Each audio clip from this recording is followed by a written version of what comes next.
Hey, what is going on, guys? Joe here, 690ADV, 690ADV.com, radio 690ADV.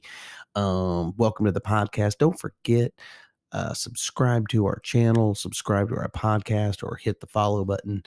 You can catch us on iTunes, Spotify, and you can catch us on Google Podcasts. Use any of your podcast apps to listen to radio 690ADV. On to the podcast.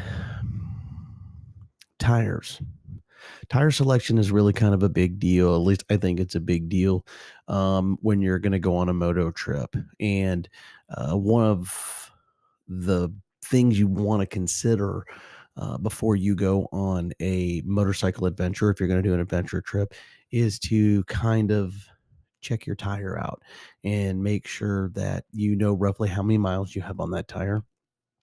And also, not only how many miles are on that tire, how long has it been on there for? And how many miles is the expected life expectancy for that tire? And where are you going to go on your trip? Knowing where you're going to go on your trip is really going to be a big deal.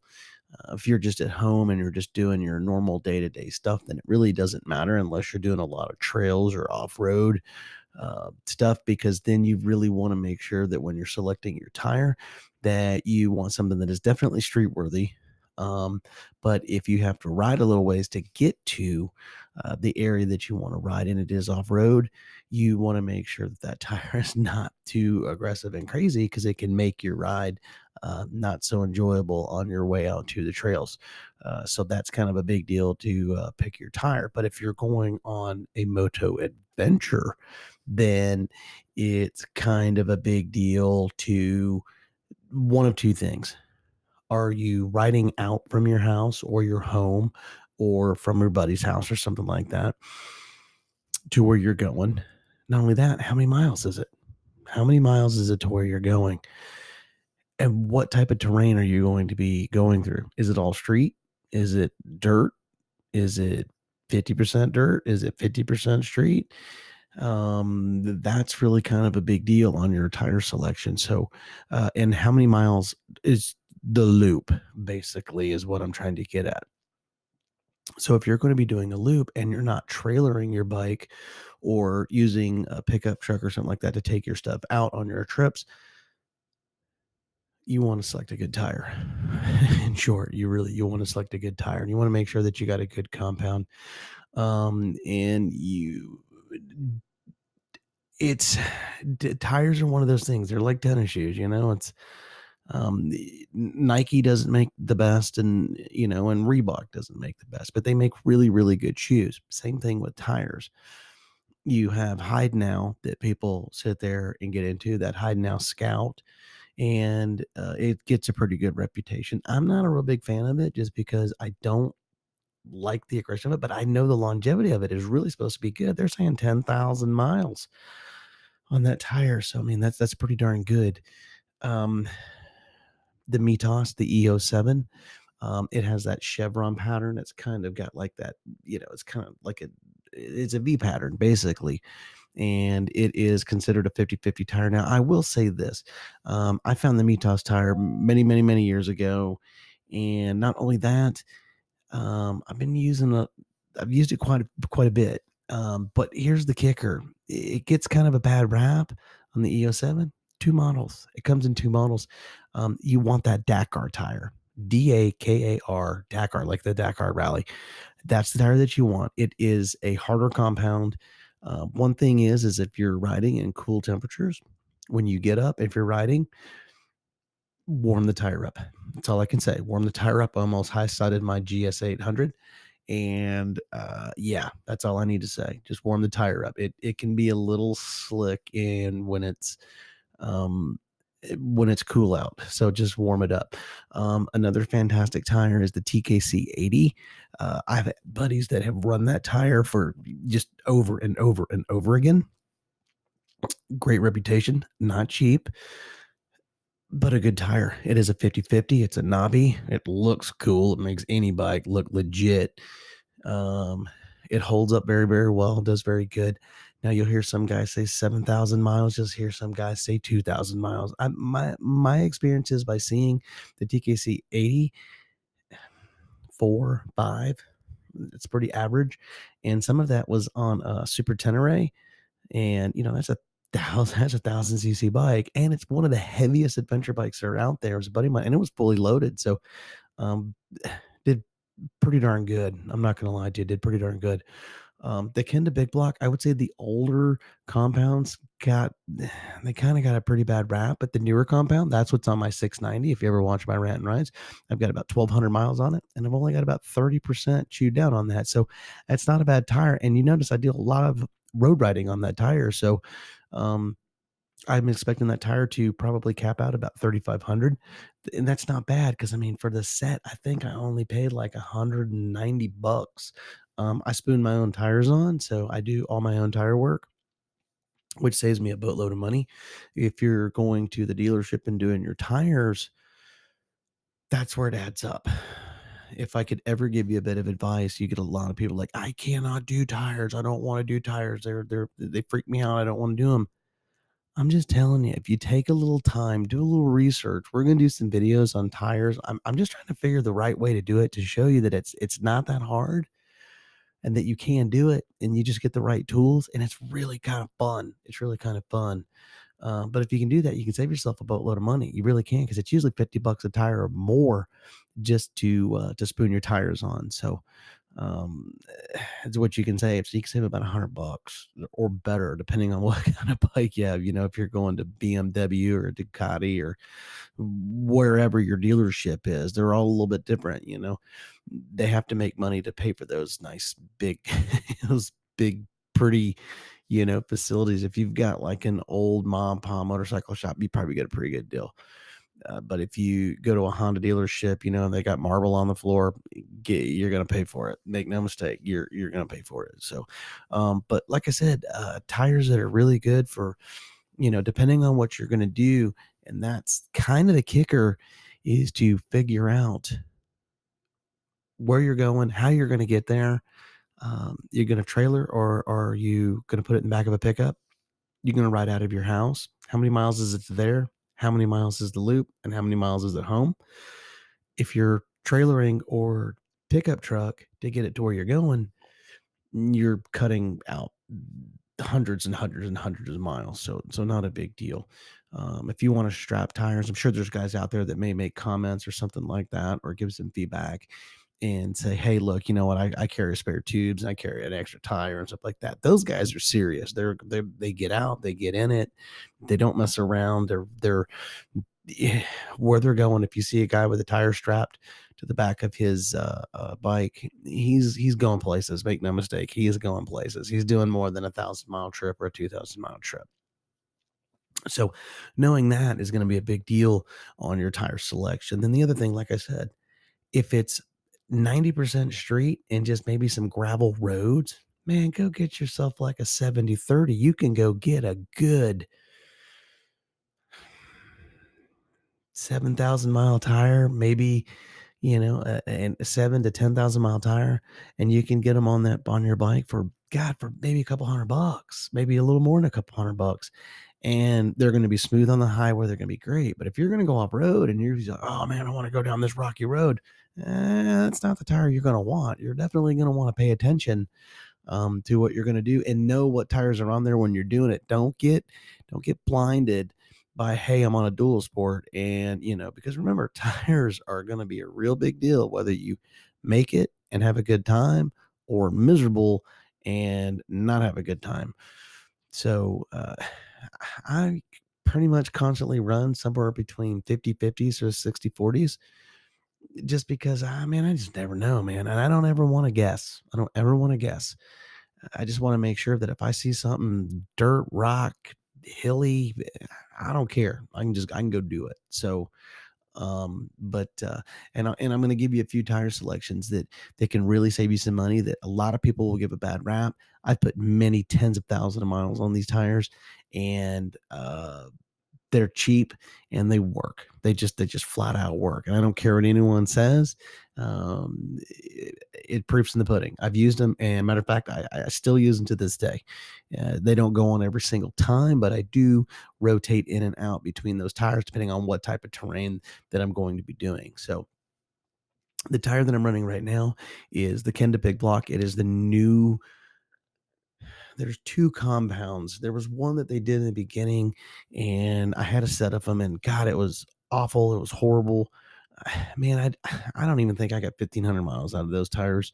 I had them on my V-Strom, my 650, and it just, man, they were just awful. They got chewed up. They did a really, really bad job.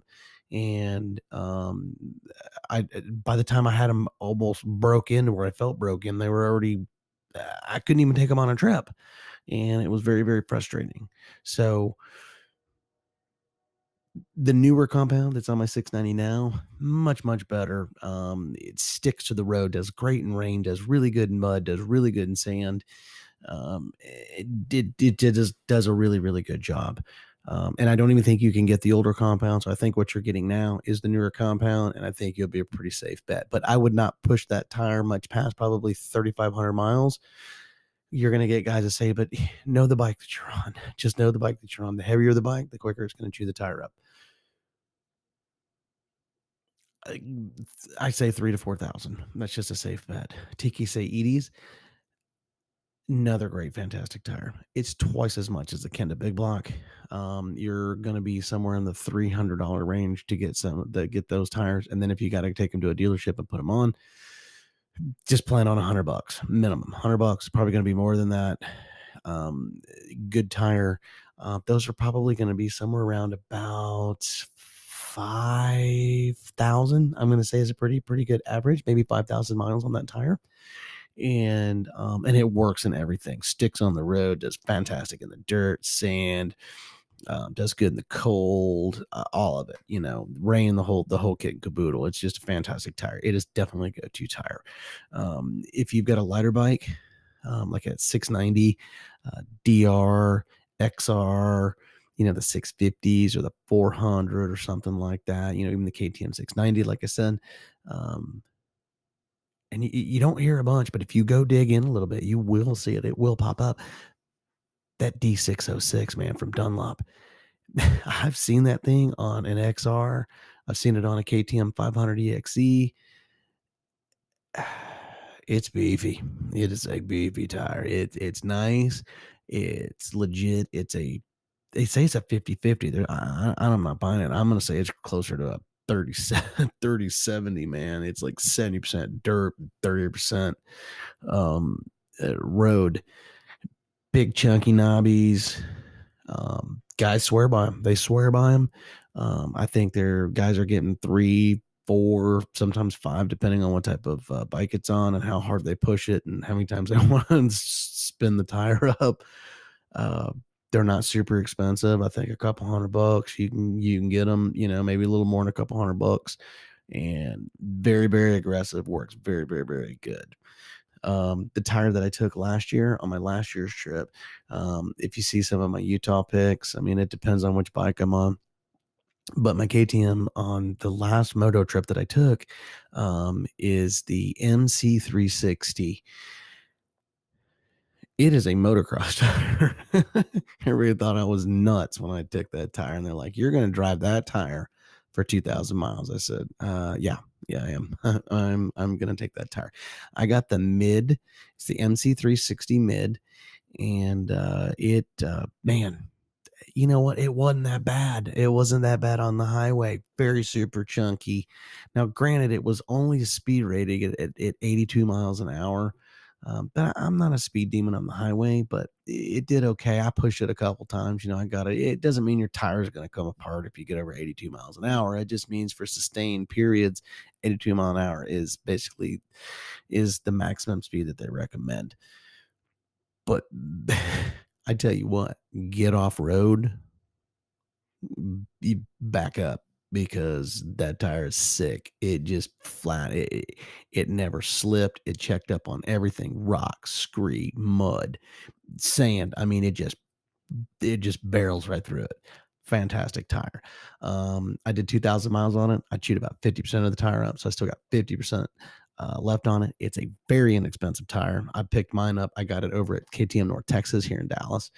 slmracing.com. If you're ever looking for any kind of parts or something like that, call over there, ask for Todd or Bert, And man, they'll still take care of you. They price match. They do everything, man. They're a huge parts dealership.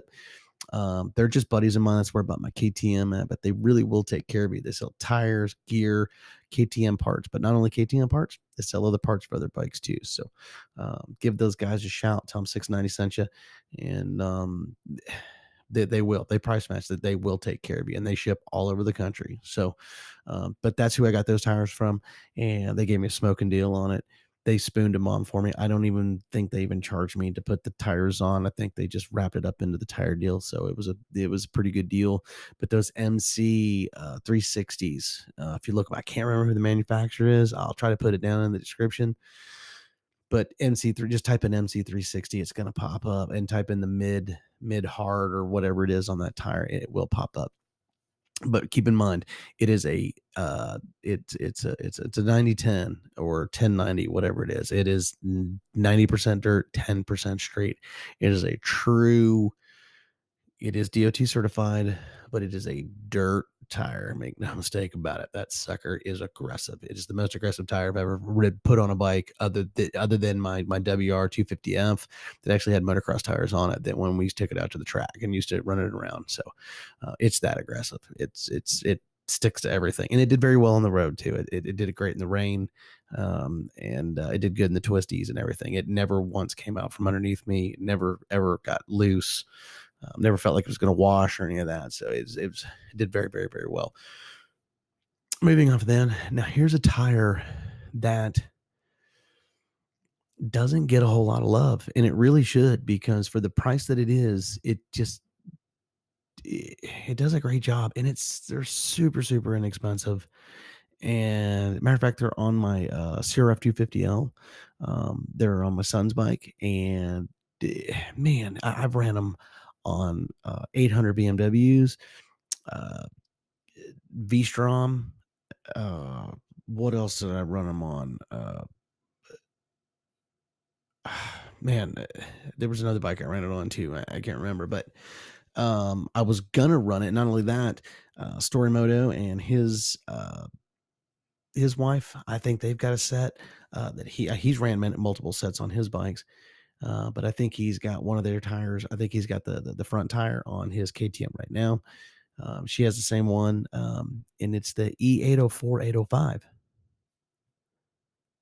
The only thing I'll say that tire does not do a very good job is in very slick, clayish type mud. It does not clean out very well. It just doesn't clean out fantastically, and it kind of it turns into a slick, turns into a racing slick.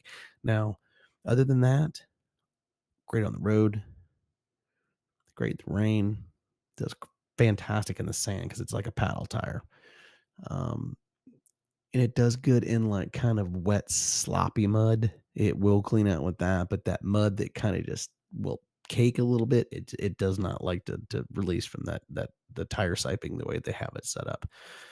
But other than that, but man, you can, you can get a set for like $170, and they hold up fantastic. We're talking 5,000+ miles for like $170. Do the math on that, man. That is a smoking deal. That is a smoking deal. Now, another tire that I said earlier is the Mitas EO7. That's the tire that they showed with the KTM 690, the 2019. I've ran many tens of thousands of miles on that tire. Fantastic, amazing, awesome. Dakar series only is the only one I will recommend. They're not super cheap, but they're not super expensive either. They're like mid-range. They work all over the board. 100%. They work all over the board. Rain, sand, mud, clay, sticky mud, whatever. Anything you throw at it does great. The only thing I told you, like I said earlier in the podcast, cold weather, warm the tire before you start trying to do twisties or something like that. Like I said, I almost high-sided my BMW F800 GSA. It was about 9 o'clock in the morning. It was cold. We were doing some light twisties. It's a good thing we were only going about 15, 20 miles an hour. Anything faster than that, I probably wouldn't be sitting here talking to you guys. But it's a fantastic tire. It's a hard compound, does a great job. if you're going to spoon those on yourself, be prepared. They are very, very stiff. They are known to, you're able to run them basically flat at low speeds because of the sidewall is so thick that you can actually, guys have been known to run them flat for like miles on end, miles on end. They go both ways. All these tires I talk about go both ways. They go tubeless and they go tube. Um, but those are some of the tires I recommend. Now, I will say this: a buddy of mine ran the Anarchy Wilds. Same guy that ran the TKCs for all those years. Very disappointed. I mean, we did one trip. I don't even think he got 3,000 miles out of those tires, and they are expensive. They're expensive. I'm trying not to bash things. Um, the pattern is a nice pattern. It's not super, super aggressive, but it's a good looking tire. That's about all I can say good about it. Other than that, it didn't check up very well off road for him. Now, granted, he did run it on a Super Tenere. It's a heavy bike. We tend to not do real easy, roads and trails. When we do our motos, we just kind of fly by the seat of our pants. Oh, that looks good, and then we end up getting ourselves in a situation. But it didn't it just, I thought it would have done a whole lot better for what he paid for and the way that they presented that tire. It just did not do a fantastic job. And they were very, very expensive. I want to say on that bike, spooning it on the whole 9 yards, it was like $500. So do the math on that. Take that with a grain of salt for what it is. But those are some really good tire selections for you. And there's other ones out there. And, like I said, research is king, so spend a little time, dig into it. But my big thing is your tire selection is going to be a real big deal if you like to adventure tour or adventure travel. You want to make sure that you get the right tire for the right situation, for the right amount of miles that you're going to do. And you definitely try to get some recommendations, whether you get it from me or if you get it from a forum or something like that. Ask questions. Remember, 690adv@gmail.com. You can always contact me anytime, day, night, whatever. I'll do my best to get to you. If you are a Patreon, you get priority. I will hop to it ASAP and I will make it happen and I'll get it to you as quick as I can. And even if you're not a Patreon, I go as quick as I can. I just take care of the people that are supporting me and the channel. I just definitely try to help them out just a little bit quicker because, it really helps, it helps offset some of the stuff that I do. But that doesn't mean that I'm not going to sit there and help anybody else. So, because I appreciate everybody, because everybody, that we just get so much cool stuff from everybody that helps out with comments and stuff on YouTube and everything else. But just remember, tires, big deal. Where are you going? How long are you going to be gone for? How many miles?